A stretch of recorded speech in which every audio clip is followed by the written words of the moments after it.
महाराज जी, आपके चरणों में मेरा कोटि कोटि प्रणाम जी।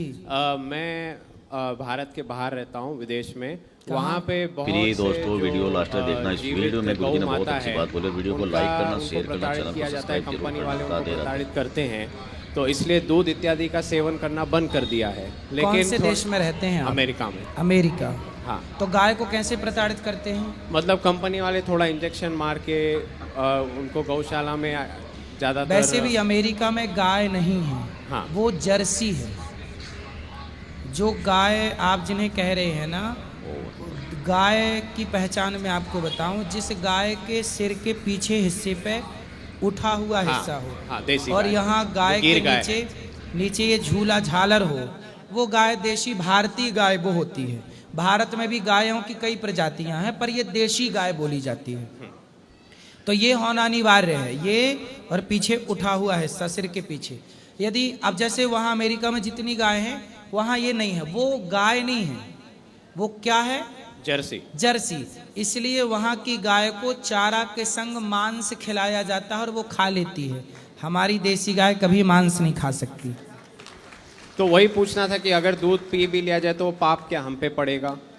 देखो, यदि हम डॉक्टरों की भाषा में बात करें तो जर्सी गाय का दूध हमारे लिए हितकर है ही नहीं। दूध की यदि बात कही गई है, जहां जहां दूध बात आई, दूध दही की बात आई, घी की बात आई, वहां वहां केवल शुद्ध देसी गाय का दूध। नहीं है गाय तो भैंस होनी चाहिए। ठीक है। भैंस का दूध फिर भी ठीक है, बकरी का दूध फिर भी सही है। बकरी का दूध अच्छा है, भैंस का दूध अच्छा है, गाय का दूध तो अमृत है। रही जर्सी, तो जर्सी का दूध दूध है ही नहीं, उसे विज्ञान ने ही अपनी कसौटी में खरा नहीं परखा। आप टेस्ट करा लीजिए उसके, तो दूध का जो गुणवत्ता दूध में होनी चाहिए, देसी गाय की जो गुणवत्ता है, वो उसके दूध में नहीं आती। ठीक। एक आखिरी प्रश्न है, जो अभी सुप्रीम कोर्ट का ऑर्डर आया था, दिल्ली में कुत्तों को हटा के साइड में डाल दिया जाए, रास्ते के कुत्तों को। तो हमारे देश में तो हम लोग कुत्तों की बहुत पूजा करते हैं, उनको पालते हैं, तो उसके बारे में आपका कुछ है विचार? तो इसमें क्या सुप्रीम कोर्ट ने कहा कुत्तों को कहाँ डाल दो? मतलब जो रास्ते के कुत्ते हैं, हाँ, लावारिस, उनको बोला है कि एक एरिया में डाल दो, सबको जमा करके उठा करके। हाँ, और वहाँ पे फिर उनकी खातिरदारी होगी नहीं होगी, पता नहीं कौन देखता है या नहीं देखता है, उसका कुछ ये नहीं है। तो बहुत लोगों को बुरा लगा है कि हमारे जो कुत्ते साथ में रहते थे उनको अभी मतलब बुरी अवस्था में रखा जाएगा, ऐसा जो घर डर में, है मन जो में। घर में कुत्ते पालते थे उनको भी नहीं, सिर्फ जो रास्ते के कुत्ते थे, सड़क वाले। या सड़क के कुत्ते। हाँ, घर पालतू कुत्तों का नियम नहीं है। सड़क अभी रिसेंटली ऑर्डर आया है, 1-2 महीने पहले। सरकार ने शायद इस दृष्टिकोण से किया हो, वो सब नियम कोर्ट ने के कहीं लोगों को परेशान करते होंगे कुत्ते। हाँ, तो दोनों दृष्टिकोण है। कुत्तों को देखो, गलियों में ना घूमेंगे कुत्ते तो कहाँ जाएंगे, पहला तो सही ये बात है। हाँ, दूसरा ये है कि कुत्ते यदि लोगों को काटने लग जाएं, बच्चों की जान लेने लग जाएं, तो वो एक प्रकार से खतरा भी है। इसलिए उन्हें किसी सुरक्षित स्थान पर रखा जाए और उनकी देखरेख यदि कोई करे ठीक ठीक तरीके से, क्योंकि कुत्ता भी हम प्राणियों के साथ वर्षों से रहे हैं। इसलिए हम सनातनी लोग पहली रोटी गाय की और आखिरी रोटी कुत्ते की निकालते चले आए हैं।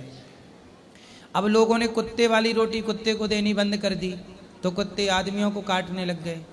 यदि उसका अधिकार, उसकी रोटी उसको दी जाती, पेट भरता, तो कोई किसी को क्यों परेशान करता? सही बात। तो सब अपनी अपनी जिम्मेदारियों से ना पीछे हट गए। हाँ। इसलिए संकट सब पे आया। इंसान भी संकट में है, कुत्ते भी संकट में है, जंगल में हाथी भी संकट में है, शेर भी संकट में है। हाँ। केवल गली के कुत्ते नहीं, जंगल खत्म हो जाने से हर जंगली जीव संकट में है।